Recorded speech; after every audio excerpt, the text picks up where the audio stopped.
도깨비의 마법 같은 지혜.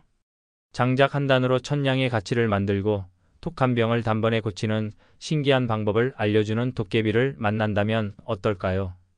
조선시대 전에 내려온 도깨비 지혜 이야기의 실체는 무엇일까요? 단순한 미신일까요? 아니면 당시 민중의 창의적 지혜가 담긴 지식의 보고일까요? 오늘 밤 도깨비가 전한 마법 같은 지혜의 비밀을 함께 파헤쳐 봅시다. 조선시대 도깨비의 또 다른 모습. 지혜의 전달자. 조선시대 해가 저물면 사람들은 문단속을 단단히 했습니다.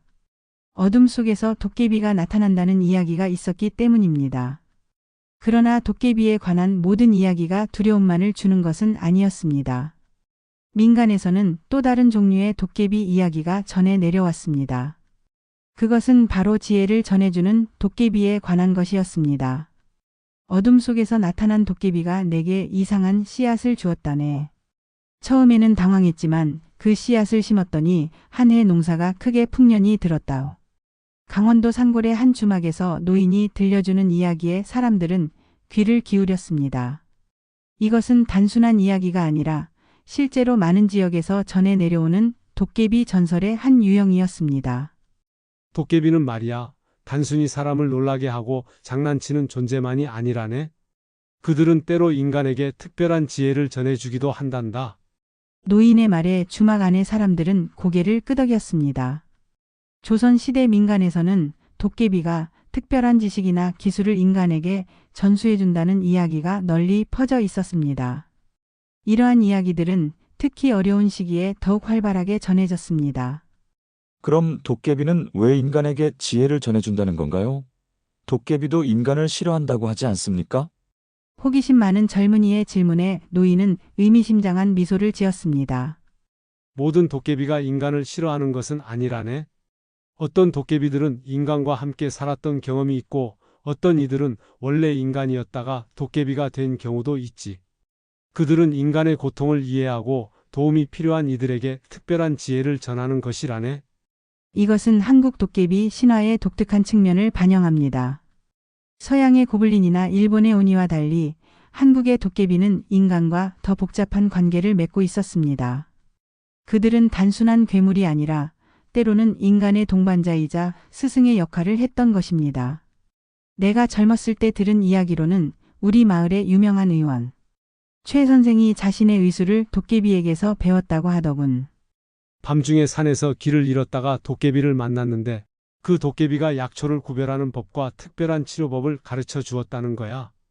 노인의 이야기에 사람들은 더욱 흥미로워했습니다. 도깨비가 전수해주는 지혜는 다양한 분야에 걸쳐 있었습니다. 농사법, 의술, 항해술, 공예기술, 심지어 경제적 지혜까지 도깨비는 마치 인간, 세상의 모든 지식을 알고 있는 듯 했습니다. 그런데 이상한 건 도깨비가 전해주는 지혜는 항상 그 시대에 꼭 필요한 것이라는 점이야. 흉년이 들었을 때는 농사법을, 전염병이 돌 때는 치료법을, 가난이 극심할 때는 살림의 지혜를 전해주지. 마치 인간 세상의 고통을 알고 있는 것 같다네. 이 말은 도깨비 전설의 사회적 기능을 암시합니다. 도깨비 이야기는 단순한 환상이 아니라 어려운 시기에 민중들에게 희망과 해결책을 제시하는 문화적 도구였던 것입니다. 그것은 집단 지성의 표현이자 창의적 문제 해결의 방식이었습니다. 하지만 도깨비의 지혜를 받는 데는 조건이 있다고 하더군. 그 지혜를 자신만을 위해 사용하지 말고 다른 이들과 나눠야 한다는 것이지. 만약 그 약속을 어기면 도깨비가 준 모든 지혜가 물거품처럼 사라진다고 해. 이 이야기는 도깨비 전설에 담긴 윤리적 메시지를 보여줍니다. 도깨비는 단순히 지식을 전달하는 것이 아니라 그것을 공동체를 위해 사용하라는 가치관을 함께 전하고 있었던 것입니다. 이제 내가 들려줄 이야기는 도깨비가 어떻게 인간에게 특별한 지혜를 전해주었는지에 관한 것이라네. 귀 기울여 들어보거라. 노인의 목소리가 더욱 낮아지고 주막의 등불이 깜빡였습니다.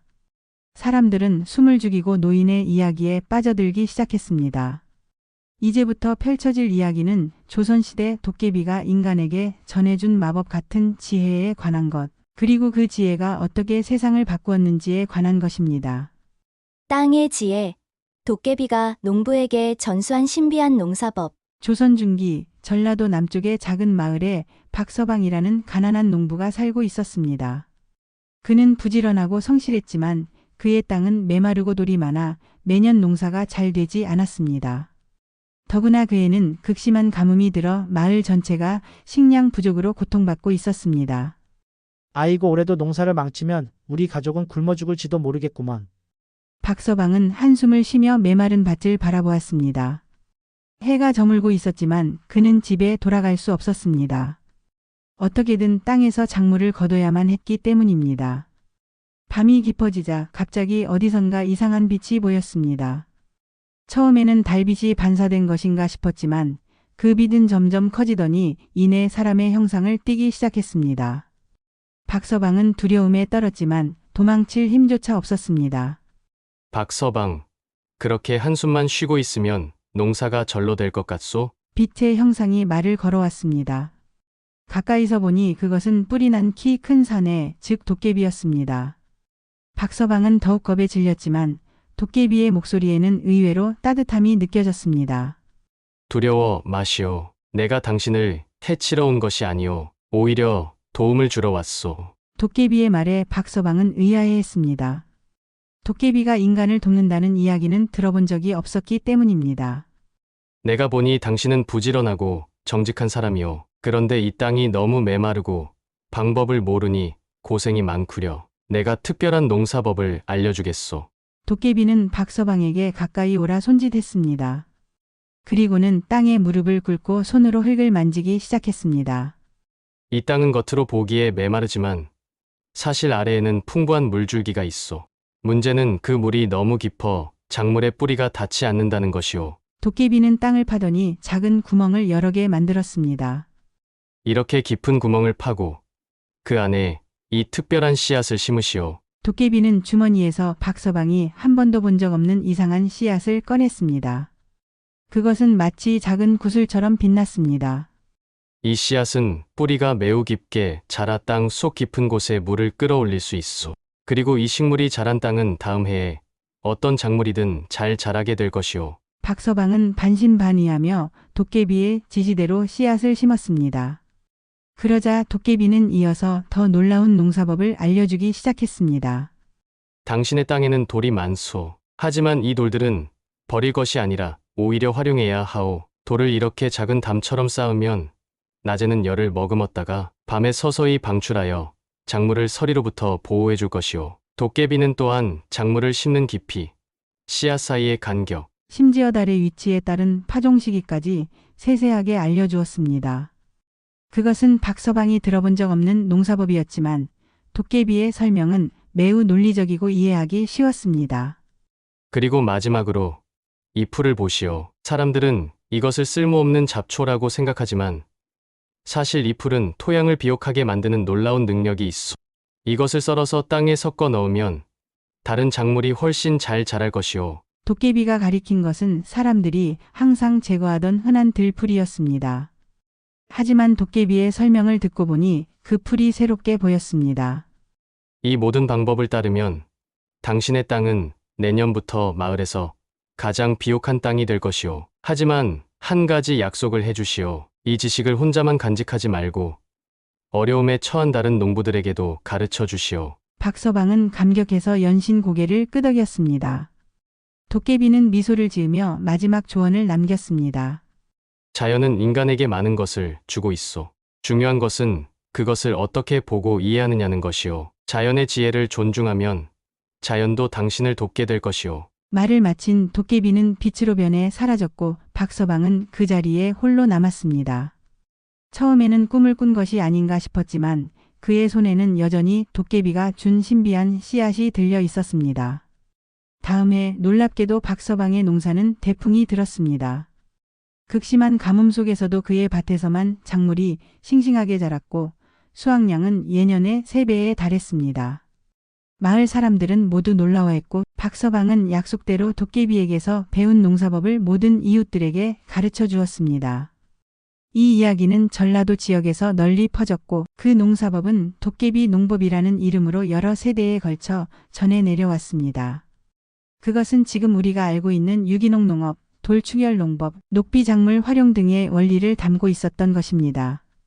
몸의 지혜, 도깨비 의원의 놀라운 치유 비법. 조선 후기 경상도 산간 마을에 심한 전염병이 돌았습니다. 많은 사람들이 고열과 발진, 심한 통증으로 신음했고 마을의 유일한 의원도 속수무책이었습니다. 젊은 의원 김 씨는 밤낮으로 환자들을 돌보았지만 병세는 점점 악화될 뿐이었습니다. 이러다가는 마을 전체가 무너지겠구나. 김 의원은 지친 몸을 이끌고 산속으로 약초를 찾아 떠났습니다. 그는 조선의 유명한 의사들을 모두 공부했지만 지금의 병을 치료할 방법을 찾지 못했습니다. 마지막 희망을 걸고 깊은 산속에서 특별한 약초를 찾기로 한 것입니다. 깊은 산속 비가 내리기 시작했고 김 의원은 우연히 작은 동굴을 발견했습니다. 그는 비를 피하기 위해 동굴로 들어갔는데 안에서 이상한 빛이 비치는 것을 보았습니다. 누가 있습니까? 혹시 길 잃은 사람이신가요? 김 의원이 조심스레 묻자 동굴 안쪽에서 나지막한 웃음소리가 들려왔습니다. 길을 잃은 것은 나가 아니라 자네일세. 약초를 찾아 헤매는 모양이구먼. 빛 속에서 한 노인이 나타났습니다. 하지만 자세히 보니 그는 사람이 아니었습니다. 머리에는 작은 뿔이 나 있었고 피부는 붉은 빛을 띠고 있었습니다. 김 의원은 그가 도깨비라는 것을 즉시 알아차렸습니다. 놀라지 마시게. 내가 자네를 해치려는 게 아니네. 오히려 도움을 주려고 하는 것이지. 도깨비 노인은 온화한 미소를 지으며 김 의원에게 다가왔습니다. 그의 손에는 이상한 약초들이 들려 있었습니다. 자네 마을에 심한 병이 돌고 있다지? 내가 그 병을 고치는 방법을 알고 있네. 김 의원은 놀라움을 감추지 못했습니다. 그는 약간의 두려움에도 불구하고 도깨비에게 마을의 상황을 상세히 설명했습니다. 그렇군. 그것은 열독이라는 병이네. 의서에도 나오지 않는 희귀한 병이지. 하지만 치료법이 있어. 도깨비는 동굴 바닥에 앉아 약초를 다듬기 시작했습니다. 그는 김 의원이 들어본 적도 없는 약초들을 섞어 특별한 약을 만들었습니다. 이것은 청열의 독 탕칭르지의 노탕이라네. 환자의 열을 내리고 독을 풀어주지. 하지만 단순히 마시는 것만으로는 부족해. 환자의 몸에 이런 방식으로 침을 놓아야 하네. 도깨비는 특이한 침술 방법을 시연했습니다.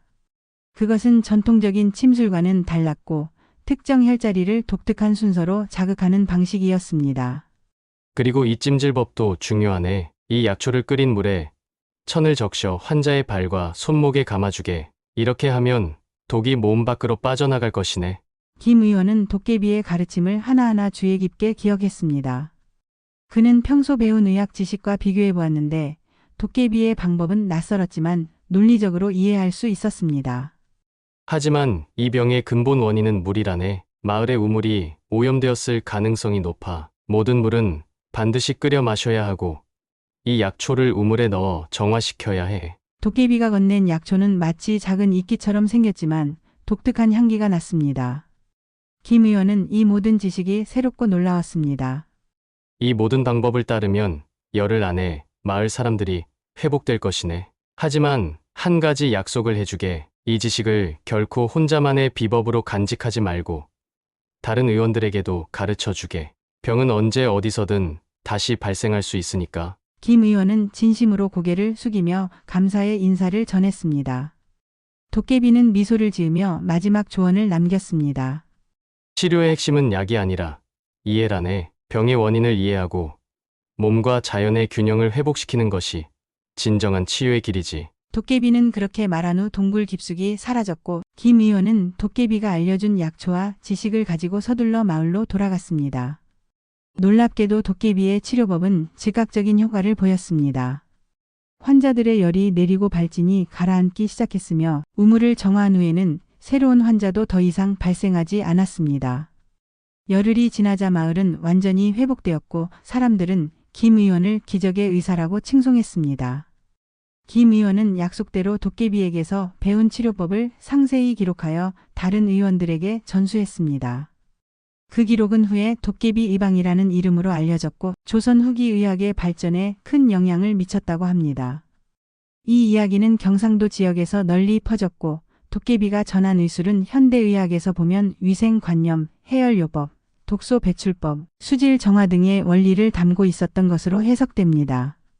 민간에서 자연 발생적으로 발견된 지혜가 도깨비 이야기를 통해 전승되었던 것입니다. 바다의 지혜, 어부에게 전해진 도깨비의 항해술과 어로 기술. 조선 중기 제주도 해안가에 작은 어촌에 고선장이라는 어부가 살고 있었습니다. 그는 경험 많은 어부였지만 최근 들어 바다가 변덕스러워지며 어획량이 급격히 줄어들었습니다. 마을 전체가 궁핍해져 가고 있었습니다. 또 빈 그물이로구나. 바다가 이렇게 인색해진 적이 없는데. 고 선장은 한숨을 쉬며 저녁 노을이 지는 바다를 바라보았습니다. 다른 어부들은 이미 포기하고 돌아갔지만 그는 마지막 희망을 품고 조금 더 바다에 머물기로 했습니다. 해가 완전히 저 어둠이 내리자 갑자기 바다 위에 이상한 불빛이 나타났습니다. 처음에는 멀리 떠 있는 다른 배의 등불인가 싶었지만 그 빛은 점점 가까워지더니 고 선장의 배 주변에서 빙빙 돌기 시작했습니다. 이게 뭐지? 도깨비 불인가? 고 선장이 중얼거렸을 때 그 불빛은 갑자기 형체를 갖추었습니다. 키가 작고 푸른 피부를 가진 도깨비가 그의 앞에 나타난 것입니다. 하지만 특이하게도 이 도깨비는 다른 도깨비들과 달리 물고기 비늘이 있고 머리에는 작은 지느러미 같은 것이 달려 있었습니다. 놀라지 마시오, 고 선장. 나는 바다의 도깨비라오. 당신이 진정으로 바다를 사랑하고 존중한다는 것을 알고 있어. 고 선장은 놀랐지만 이상하게도 두려움은 느껴지지 않았습니다. 오히려 이 도깨비에게서 바다의 향기와 친근함이 느껴졌습니다. 바다가 변하고 있어. 그러나 이것은 재앙이 아니라 자연의 순환일 뿐이오. 바다는 쉬고 싶을 때가 있고 그때는 사람들도 바다의 리듬에 맞춰야 하오. 도깨비의 말에 고 선장은 이해가 되지 않았습니다. 바다가 쉰다니 그것이 무슨 의미인지 알 수 없었습니다. 내가 당신에게 새로운 항해술과 어로 기술을 알려주겠소. 이것은 바다와 조화를 이루는 방법이오. 도깨비는 먼저 고 선장의 배에 올라 특이한 항해 도구를 만들기 시작했습니다. 그것은 나침반과 비슷했지만 단순히 방향만 가리키는 것이 아니라 바다의 상태와 물고기의 움직임까지 알 수 있는 도구였습니다. 이것은 해심도라고 하오. 바다의 심장 소리를 들을 수 있는 도구지요. 이것을 보면 어느 곳에 물고기가 많고 어디가 위험한지 알 수 있어. 도깨비는 계속해서 놀라운 기술들을 알려주었습니다. 그는 그물을 치는 새로운 방법, 바람과 조류를 이용하는 법, 심지어 폭풍을 예측하는 방법까지 상세히 설명했습니다. 그러나 가장 중요한 것은 바다를 존중하는 마음이요. 필요 이상으로 물고기를 잡지 말고 어린 물고기는 반드시 놓아주시오.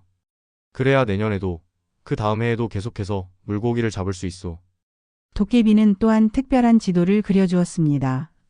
그 지도에는 제주도 주변의 해류와 물고기들의 이동 경로가 자세히 표시되어 있었습니다. 이 지도를 따라가면 계절마다 다른 곳에서 물고기를 만날 수 있어. 하지만 기억하시오. 이 지식은 혼자만 간직하지 말고 모든 어부들과 나누어야 하오. 바다는 모두의 것이니까. 고 선장은 도깨비의 가르침에 깊이 감사했습니다. 그는 배에 있던 귀한 술을 도깨비에게 대접했고 도깨비는 기쁘게 받았습니다. 내일부터 새로운 방법으로 물고기를 찾아보시오. 그러나 욕심을 부리지 말고 바다가 주는 만큼만 받아가시오. 도깨비는 그렇게 말한 후 다시 푸른 불빛으로 변해 바닷속으로 사라졌습니다. 고 선장은 한동안 그 자리에 멍하니 앉아 있다가 정신을 차리고 서둘러 마을로 돌아갔습니다. 다음 날 고 선장은 도깨비가 알려준 대로 새로운 장소로 배를 몰았습니다. 놀랍게도 그곳에는 풍부한 물고기 떼가 기다리고 있었고 그는 적은 노력으로도 많은 고기를 잡을 수 있었습니다. 그러나 그는 도깨비의 말을 기억하고 필요한 만큼만 잡아 마을로 돌아왔습니다. 고 선장은 약속대로 도깨비에게서 배운 지식을 마을의 모든 어부들과 나누었습니다. 처음에 사람들은 반신반의했지만 그 방법이 효과적임을 직접 확인한 후에는 기꺼이 새로운 어로 방식을 받아들였습니다. 이 이야기는 제주도 전역에 퍼졌고 바다 도깨비의 지혜라는 이름으로 세대를 거쳐 전해졌습니다.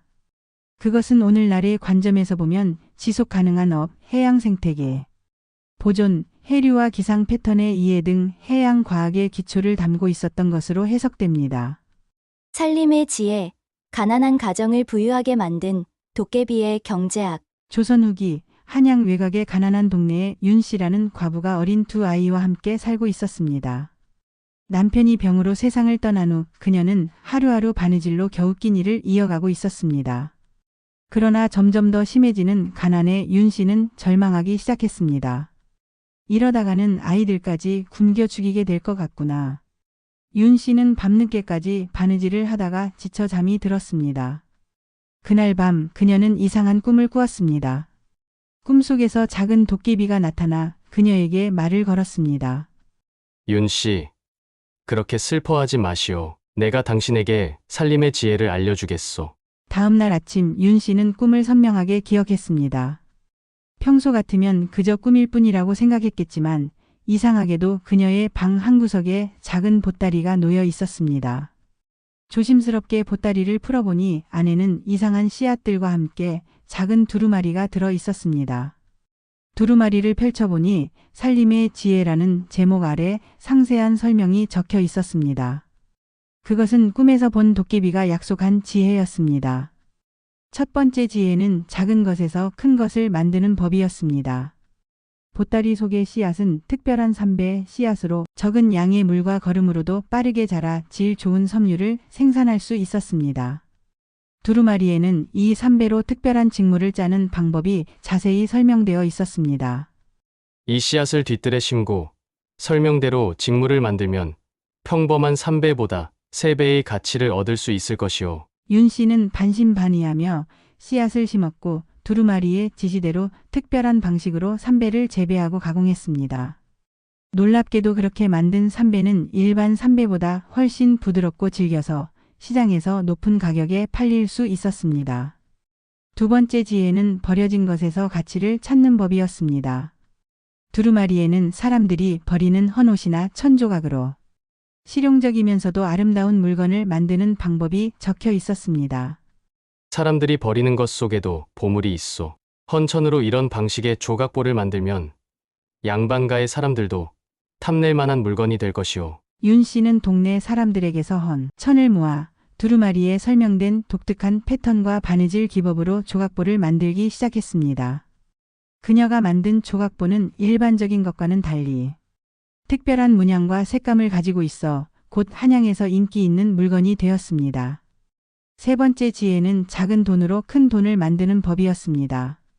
두루마리에는 소득을 관리하고 저축하며 현명하게 투자하는 방법이 상세히 기록되어 있었습니다.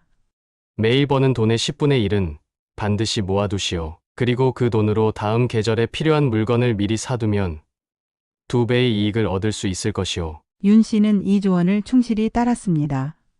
그녀는 벌어들인 돈의 일부를 항상 저축했고 계절이 바뀌기 전에 미리 다음 계절에 필요한 재료를 구입했습니다. 이런 방식으로 그녀는 물가 상승의 영향을 피하고 오히려 그것을 이용해 이익을 얻을 수 있었습니다. 두루마리의 마지막 부분에는 특별한 메시지가 적혀 있었습니다. 이 지혜는 당신 혼자만을 위한 것이 아니오. 어려운 이웃들에게도 이 방법을 가르쳐 함께 풍요로워지시오. 그것이 진정한 부의 의미이니. 윤 씨는 이 말을 가슴에 새기고 자신이 배운 살림의 지혜를 주변의 가난한 이웃들과 나누기 시작했습니다. 그녀는 마을 여성들에게 특별한 삼배 직조법과 조각보 만드는 법을 가르쳤고 함께 작은 협동조합 같은 것을 만들었습니다. 몇 년 후 윤 씨의 동네는 놀랍게 변했습니다. 전에는 가난했던 사람들이 모두 안정된 생활을 영위하게 되었고 특히 여성들이 경제적으로 자립할 수 있게 되었습니다. 그들이 만든 직물과 조각보는 전국적으로 유명해졌고 도깨비 손이라는 브랜드로 알려지게 되었습니다. 이 이야기는 한양 주변에서 널리 퍼졌고 도깨비의 살림 지혜라는 이름으로 여성들 사이에서 특히 인기 있는 이야기가 되었습니다. 그것은 현대 경제학의 관점에서 보면 자원 재활용, 부가가치 창출, 협동조합 경영, 금융관리 등의 원리를 담고 있었던 것으로 해석됩니다. 도깨비 지혜의 현대적 의미와 계승. 조선시대부터 전해 내려온 도깨비의 지혜 이야기는 시간이 흐르면서 다양한 형태로 변형되고 전승되었습니다. 일제강점기와 한국전쟁을 거치며 일부 이야기는 사라지기도 했지만 많은 이야기들이 민간에서 구전되어 오늘날까지 남아 있습니다. 현대 서울의 한 대학 연구실 민속학자 박 교수는 수년간 전국을 돌아다니며 수집한 도깨비 이야기들을 정리하고 있었습니다. 그는 특히 지혜를 전하는 도깨비 이야기에 주목했습니다. 흥미로운 점은 이런 도깨비 지혜 이야기들이 단순한 환상이나 미신이 아니라 실제로 당시 사람들의 생활을 개선한 실용적인 지식을 담고 있다는 것입니다. 박 교수는 동료 연구자에게 설명했습니다. 그의 책상 위에는 전국에서 수집한 수백 개의 도깨비 이야기가 분류되어 있었습니다. 예를 들어 도깨비 농법으로 알려진 이 농사 기술은 현대 생태농업과 놀랍도록 유사합니다. 물을 효율적으로 사용하고 자연 순환을 존중하는 방식이죠. 이것은 수백 년 전에 이미 우리 조상들이 알고 있었던 지혜입니다. 박 교수는 다른 사례들도 계속해서 분석했습니다. 도깨비 예방의 치료법 중 일부는 현대 한의학과 예방의학의 원리와 일치했고 바다 도깨비의 항해술은 현대 해양학의 기초 지식을 담고 있었습니다. 제 가설은 이렇습니다. 도깨비 이야기는 당시 사람들이 경험과 관찰을 통해 발견한 지혜를 전달하는 문화적 매체였다는 것이죠. 공식 교육이나 문헌에서 다루지 않는 민간 지식, 특히 민중들의 창의적인 해결책이 도깨비 이야기를 통해 전승되었을 가능성이 높습니다. 박 교수의 연구는 학계에서 큰 관심을 받았습니다. 그것은 한국 전통 지식의 가치를 재평가하는 계기가 되었고 많은 사람들이 잊혀가던 도깨비 이야기에 다시 관심을 갖게 되었습니다. 흥미롭게도 박 교수의 연구는 현대 사회의 문제 해결에도 영감을 주었습니다. 환경 문제, 공중보건, 지속 가능한 경제 등 현대 사회의 여러 도전, 과제에 도깨비 이야기 속 지혜가 적용되기 시작했습니다. 도깨비 농법에서 영감을 얻은 유기농 프로젝트가 실제로 농촌 지역에서 시행되고 있어요. 또한 도깨비 경제학의 원리를 적용한 마이크로 크레딧 시스템이 취약계층의 경제적 자립을 돕고 있죠. 박 교수는 TV 다큐멘터리 인터뷰에서 말했습니다. 그의 연구는 학술적 영역을 넘어 실제 사회 변화로 이어지고 있었습니다. 한편 시골의 한 초등학교에서는 도깨비 지혜교실이라는 특별 프로그램이 운영되고 있었습니다. 아이들은 전통 이야기를 통해 창의적 문제 해결 능력과 생태적 사고방식을 배웠습니다. 아이들에게 도깨비 이야기를 들려주면 그들은 단순히 재미있는 옛날 이야기로 받아들이는 것이 아니라 그 안에서 실제 문제를 해결할 수 있는 지혜를 찾아냅니다. 이것이 바로 우리 전통 이야기의 힘입니다. 교사의 말처럼 도깨비 이야기는 단순한 과거의 유물이 아니라 현재와 미래를 위한 지혜의 보고로 재발견되고 있었습니다. 도깨비가 전한 지혜의 핵심은 자연과의 조화, 공동체 의식, 창의적 문제 해결이었습니다. 이것은 현대 사회에서도 여전히 중요한 가치입니다. 도깨비 이야기는 이런 가치를 재미있고 인상적인 방식으로 전달함으로써 세대를 넘어 지혜를 전승하는 역할을 했던 것입니다. 도깨비 이야기의 가장 아름다운 점은 지혜를 독점하지 않고 나누라는 메시지입니다. 이것은 오늘날 우리가 배워야 할 중요한 교훈이 아닐까요? 박 교수의 이 말은 도깨비 지혜의 본질을 잘 요약하고 있습니다. 이렇게 도깨비 이야기는 과거와 현재, 그리고 미래를 잇는 지혜의 다리가 되어 한국 문화의 소중한 유산으로 계속 살아 숨쉬고 있습니다. 여러분, 오늘 들려드린 세상을 바꾸는 도깨비의 마법 같은 지혜 이야기 어떠셨나요? 도깨비가 단순한 장난꾸러기가 아니라 인간에게 소중한 지혜를 전해주는 존재였다는 사실이 흥미롭지 않으신가요? 우리 조상들은 창의적인 해결책과 실용적인 지식을 도깨비 이야기라는 형태로 포장해 전해왔습니다. 그리고 그 지혜의 핵심에는 항상 나눔과 조화라는 가치가 담겨 있었습니다. 여러분의 가정에서도 대대로 전해 내려오는 특별한 지혜나 도깨비 이야기가 있으신가요? 혹시 어린 시절 들었던 도깨비 이야기가 있다면 댓글로 공유해 주세요. 우리 모두의 기억 속에 잠자고 있는 도깨비의 지혜를 함께 발굴해 봅시다. 다음 영상에서는 마을을 지키던 도깨비 수장을 들려드릴 예정입니다. 구독과 좋아요 그리고 알림 설정을 통해 새로운 이야기를 놓치지 마세요. 우리의 전통 이야기는 단순한 옛날 이야기가 아니라 오늘날에도 여전히 유효한 지혜의 보고입니다. 시청해 주셔서 감사합니다. 다음 이야기에서 다시 만나요.